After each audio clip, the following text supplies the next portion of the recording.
This is the BSG Finals, number 5. We are on game 3 in this best of 5. Both players now 1 game apiece. We have Captainjack spawning as the green Terran in the top right-hand corner, and the bottom left we have Flaminflier. Just having a quick chat to Flaminflier, asking why he went High Templars in that last game when he had 2 robotics facilities up. It was an error of his, actually. He should have gone Robotics Bay, gotten Colossus up. Now Colossus do quite well, especially with sentries being able to force field those armies. He would have been able to hold that off if he went that tech route, being able to build 1 building. Already had the 2 robos up. Anyway, past is past. Hopefully he's learnt that for this game if it does transition into that longer style of game, and we'll see what's happening. Flaminflier did lose, so he gets to pick the map. Obviously going to pick a map that you're confident on. That map is Zelnaga Caverns. I like this map a lot. The rust distance is fairly small. Base is fairly small as well, so it kind of forces you out of your base if you don't build your buildings properly. It's always good to sort of start, especially Terran and Protoss. Zerg, you don't care.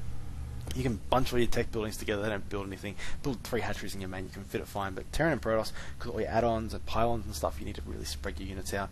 Captainjack, building his plate over back here. Actually, it's quite strange. We've seen him do quite a few builds. I'll try and keep an eye on what he's doing and see what kind of path he's going. I'm going to try and keep an eye out for that all-in he loves doing. I suspect he will try it once, because it has been so strong. It really just walks over your opponent. They really don't have much up to hold it. You need sentries to hold it. For Protoss, Zerg, you need banelings to hold it. Banelings into Marines, that is, or you need to have spine crawlers. Still, and Terra, you just need to get a bunker. 1 bunker and you've won. Kid, it's a bit harder than that. Still, barracks down. Second barracks going down. Ooh, this is starting to look more like it. Keep an eye on these gases. If he doesn't take the gases, that's the all-in sign right there. But hey, Flaminflier, does he know to look for that? I don't know. He's just scouted up. Has he seen anything? Just keep an eye on this. I think this could be the game. This could be the all-in. But hey, gateway's up. Cybernetics Core should go down. There it is right there. Quick Cybernetics Core and gas. We'll want sentries out to defend this. In fact, he's going to want sentries full stop. Last game, he tried a stim push. That was Captainjack. A stim timing push. And it got completely denied because of 2 sentries. That was it. That's all he needed. Sentryed, trap unit, enforce a stim, and Captainjack realized he wasn't going to hold it. That's all you need, guys. Like, honestly, Captainjack, you can't beat him. He's not unbeatable. Still. Getting the gas, so probably not going to see that all-in rush. There you go. He is transitioning into a more normal play, but I reckon we will still see some early pressure coming out from Captainjack. He loves the early pressure, and I don't think I've seen a game of him macro up at all. He loves to push units forward. 2 Marines so far, probably just a scout. We'll have to keep an eye on that. See another gateway going down. See this build. I'd like to see a robo build. I always like seeing robo builds from Protoss. But because it's diverse, it's not just 4 gateway you attack, move into your opponent's base and win. Yes, win because it's that easy to do. But obviously I'm a bit cut because I lose the 4 gate quite a bit. But no, robos are good because you get up. This is 3 gates, sorry, this is Canada. But you get up Immortals, which require a bit of micro. You get the Observer, which is safe, it detects DTs and other cloaked units. Also lets you see what your opponent's doing. Still, we'll keep an eye on what build is going. I don't think it's 4 gate. I think the second gas was a bit late for 4 gate, but we'll have to keep an eye on that. See an SCV coming in here. Going to get killed. Just scout out. I want to see what he did scout out. Give me a second here. Let's have a look. So he did see 2 gate and robo and Cybernetics Core, and this is going to be a 4 gate push right here. I guess if you're going to do it on a map, it's good to do it on this map. You can hide the pylon here. You can hide it down here. You can hide it like in a lot of spots. You can hide it here and have 1 guy and your probe sitting here to scout for it up the thing. Still, stim being researched now. 3 barracks play. 3 barracks play is pretty strong, and I dare say 4 gate will be hard to beat it. Not impossible, but it will be difficult. I think in the first game of the series, when he did get 4 gated, I think he only went 2 barracks. I could be wrong, but I'm pretty sure it was 2 racks against 4 gate, which is quite a walkover, especially because he went for medivacs quite early. 1 tower piece as well. 2 Marines at this one. Jeez, really wants that tower. 4 gates just coming up. No pylon yet? Or is he just going to build it up here? Let's have a look. Oh, that's a good spot for the pylon because it is out of sight of the towers. Is he going to go for the other one? See, the problem here is, this is going to be quite interesting. Will this Terran see it? Oh, he sees it. He sees the pylon. So that proxy pylon has been spotted by that random Marine walking randomly back to his own base. So this could be an interesting timing push. Is this a stim timing push? This is just a I'm going to kill that pylon timing push. So quite interesting.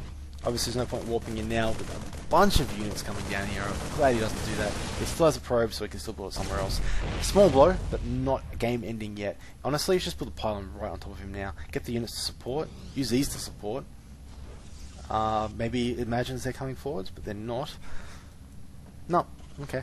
Stim should almost be done. He's going to go for custom shell straight afterwards. Probably going to be that push. He's going to start pushing out when Stim's done, and custom shell should be done by the time he gets there.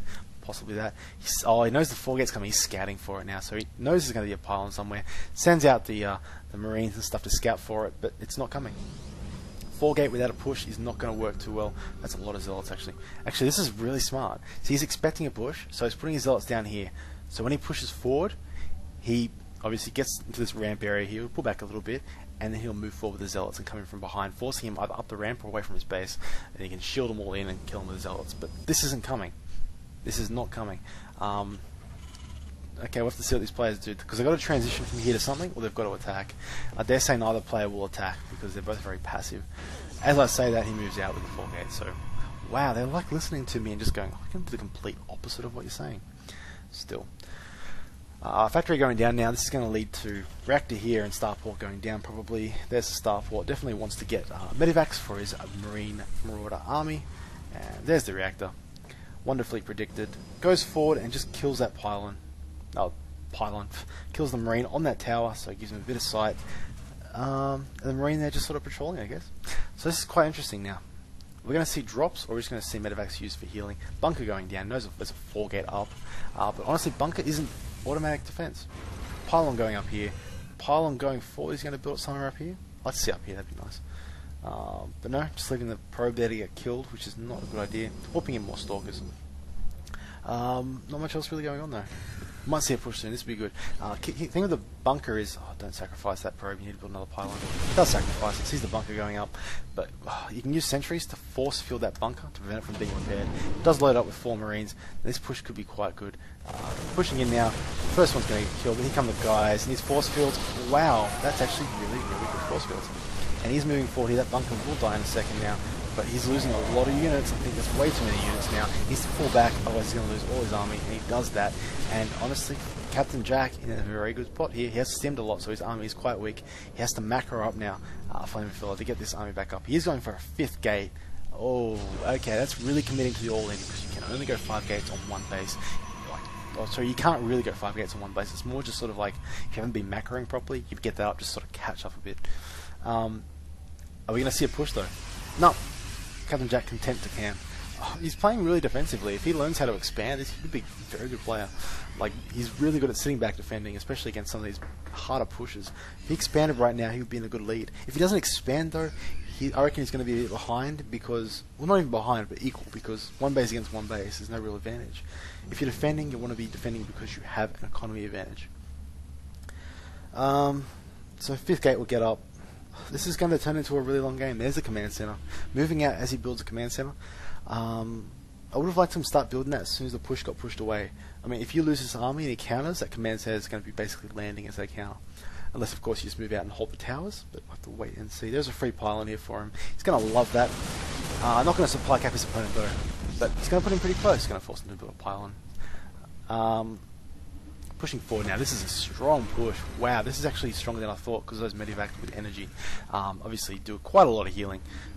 But that is a lot of units. That's almost 2 tabs full of units there, guys. And this is not much. There's 2 sentries there. Yeah, just 2 sentries. So not many force fields going down. He needs to be fighting here with force fields. Is he going to?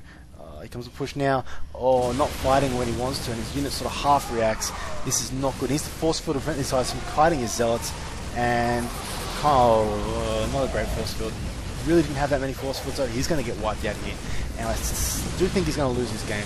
He's going to build sentries to try and force field his range. There's a nice opponent can win the game straight out right here. I don't think he can build enough units, like, honestly, in time. And he's got 5 medivacs. 6 medivacs. He can pick up his units and just transform up past the ramp and win. Second force field goes up. This is just a delaying technique. He has no way of winning this at all. Flaminflier just scouting out, seeing what his opponent has, and GG's. Captainjack wins the 2nd game. 4 gate, getting countered by 3 racks. Well played to Captainjack, playing very defensive and then pushing out at a very, very good time. He goes on to take 2 games to 1 so far, so we'll go on to game 4 in a second. Here, stay tuned.